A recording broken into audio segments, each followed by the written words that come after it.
Greetings, welcome back to Black Bear News, where we are discussing climate change, abrupt climate change, and things adjacent. I apologize. My interview with Nick Humphrey was postponed today. We had some technical issues. It didn't happen. We're going to do it next Monday. What is the date next Monday? That would be Monday, May 20th. So look for that interview then. As I am looking forward to it. Instead, I'm just going to bring you a few short articles tonight. The 9/11 thing that I wanted to do is really just a fairly long, intricate article about 9/11. And I just wanted to kind of discuss it, but I'm not going to do it tonight because I just don't have the energy. So maybe tomorrow night. This is from Robert Scribbler. Wildfires rage in Mexico. Smoke may move into the U.S., fueling storms. Climate change impacts the water cycle in a number of rough ways. First, at its most basic, for each 1 degree C of global temperature increase, you roughly increase the rate of evaporation by 6 to 8%. This loads more moisture into the atmosphere, which can lead to more extreme rainfall events. It also causes lands to dry out more rapidly, which can drive more intense droughts and wildfires. Today, we have major news of two hydrological events that were likely impacted by climate change. The first is a large wildfire outbreak in Mexico that threatens to send smoke over the U.S. this week. The second, that the past 12 months were the wettest such period for the contiguous U.S. in recorded history, is for a follow-on post. This weekend, a state of emergency was declared for 11 counties in Mexico due to furiously raging wildfires. The wildfires have spurred hundreds of firefighters to action even as they blanketed much of Mexico in ash-filled smoke. The smoke has traveled as far north as Mexico City, where officials are urging residents to cover windows with damp rags in an effort to keep indoor air clear. The wildfires come following hotter than normal temperatures and a long period of drought across southern Mexico. Persistent high pressure and a stagnant air mass has contributed to the overall heat, drought, and fire regime. Over the coming days, a warm front moving northward from the Bay of Campeche is likely to push smoke gathering over the Gulf of Mexico into the U.S. These smoke particles could get entangled in a predicted severe storm outbreak later this week. For recent research indicates that smoke particles can contribute to major U.S. tornado outbreaks. Very interesting. Had no idea that there were a bunch of wildfires going on in Mexico, and and yet they are. We hear so little international news in the States now, so it's up to alternative press, alternative venues to bring us things that are happening around the world. That's just the state of our information age right now. In the U.S., all we can talk about is the ongoing domestic squabbles.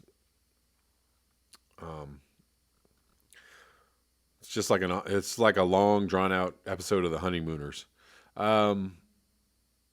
This is from Grist, and I'm gonna just leave you all with this article tonight. Air pollution in many national parks is as bad as in Los Angeles. And this actually really coincides with how I feel about people, getting out into nature. And I know that I upset people when I talk about this, but I really feel like we need to leave nature alone. And people need to stop getting out into nature and just get into their own backyards and make nature where they find it, where they are. Stop trampling all over everywhere. Let me read this article before I get into a rant. This summer, millions of families will flock to national parks like Yosemite, Joshua Tree, and Yellowstone to enjoy the great outdoors and have their kids breathe in some fresh country air. The only problem, a whopping 96% of national parks in the U.S. are plagued by significant air pollution, according to a new study by the National Parks Conservation Association, or NPCA. In fact, 33 of America's most visited national parks are as polluted as our 20 largest cities, the report said. The poor air quality in our national parks is both disturbing and unacceptable, said Teresa Pierno, president and CEO for National Parks Conservation Association, or NPCA, in a statement. Nearly every single one of our more than 400 national parks is plagued by air pollution. If we don't take immediate action to combat this, the results will be devastating and irreversible. The culprits? Extracting and burning fossil fuels, specifically coal, surprisingly we know, car exhaust, and side effects of climate change like wildfire smoke. The report notes that the large majority of polluted air doesn't originate in the parks but gets blown in from elsewhere. So this doesn't coincide with my theory at all, but anyways, my feelings still stand. Last year, the most popular parks like Sequoia, Mojave, and Joshua Tree recorded up to 2 months of dangerous ozone levels, mostly in the summer when the parks are always busiest. Ozone levels. While bad air quality causes some people to stop visiting national parks, according to the NPCA's report, there has still been an overall impact on visitors' health. People are getting allergy and asthma attacks in the parks more often. Air pollution is actively damaging sensitive species and habitats in 88% of national parks, like alpine flowers in Rocky Mountain National Park, which, apart from being pretty, provide essential habitat for some of the animals there, like elk. In 89% of all parks, particulate matter in the air creates a visible haze, clouding views as well as lungs. Great Smoky Mountains National Park, for example, is even smokier than its name suggests.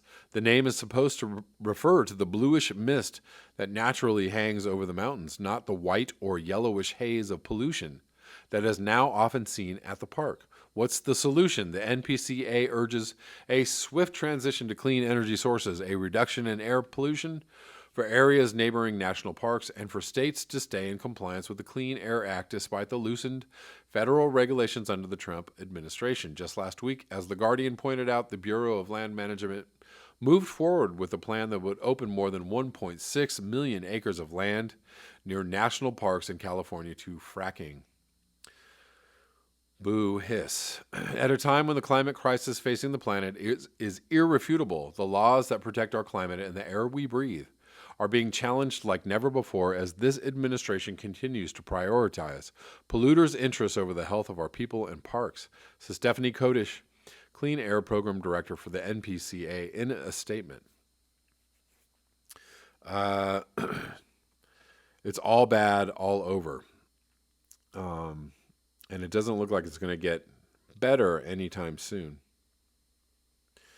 If only we had some politicians that had some power to do some things and make some changes and knew exactly what changes that were needed to be made. Only then could we possibly start doing some things, but we can't even do that. It's very difficult. People can work on local levels, of course. And that's really all we can do at the moment is work on local levels, regional levels, do all we can, push the people in our our neighborhoods, in our cities, in our counties to do a better job. But that is a long and often fruitless battle. Maybe I will read one more article just since it's where are you? Where are we? Well, on that note,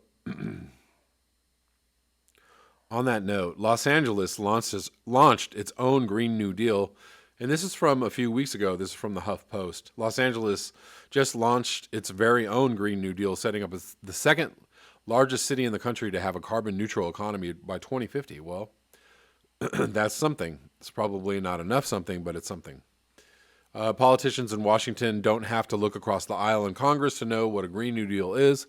They can look across the country to Los Angeles. Mayor Eric Garcetti said in a statement Monday, the city's Green New Deal is an aggressive expansion of the Sustainable City Plan. LA. The mayor created, LA isn't plan. The mayor created in 2015 to reflect more recent environmental studies that have shown the need for rapid and more radical solutions to combat climate change. Garcetti was among the handful of mayors and governors to stick with the Paris Climate Agreement after President Donald Trump pulled the U.S. out of the accord. The mayor said his Green New Deal, unveiled Monday, is partially driven by his commitment to uphold the Paris Agreement. The city's Green New Deal would require all new city-owned buildings and major renovations to be all electric, effective immediately. Okay, that's something. The plan also hopes to phase out styrofoam and to plant 90,000 trees by 2021 and to end plastic straws in single-use containers by 2028. Also, a major chain of stores called Trader Joe's, which is based in Los Angeles, has made a commitment to get rid of all their plastic packaging, which is amazing. They use a lot of packaging, plastic packaging, but I find that to be an awesome development. You know, we'll see how that rolls out.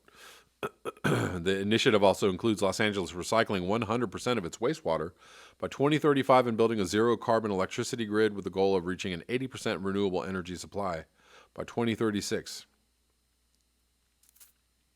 By 2050, the city hopes to create 400,000 green jobs, have every building become emissions-free, and halt sending trash to landfills.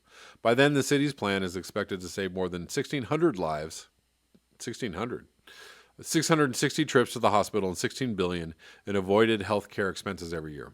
Well, if they don't hurry up and put a nearer date on that zero emissions instead of 2050, we're going to have a lot more lives to be saving. But it's something. It's a start, and you know, we can poke holes in this all day long, and there's probably plenty of holes to poke. But